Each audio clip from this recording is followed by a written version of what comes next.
Россия күләмендә дә яңгырап ишетелеп тора. А в прошлом году в конкурсе «Детям 2014» приняли участие тысячи педагогов со всей страны.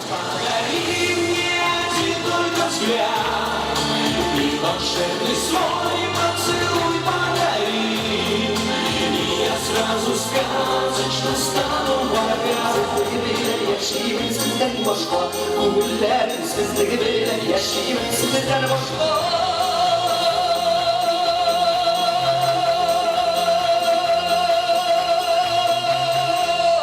Ильшат Валиев, лауреат всероссийских и международных конкурсов.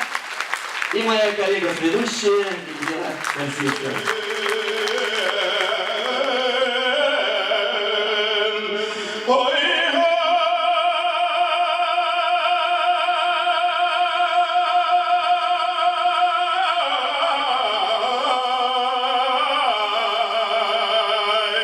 Это вид искусства, использующий в качестве единственного материала слова, способные согреть человеческую душу.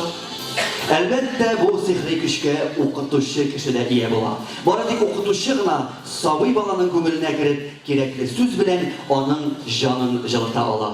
Мы приглашаем на эту сцену члена жюри республиканского Всегда к тебе вернуться вновь твои надежда, вера и любовь, и вознесется к светлым облакам твоей души хрустальный храм, и вознесется к светлым облакам твоей души хрустальный храм.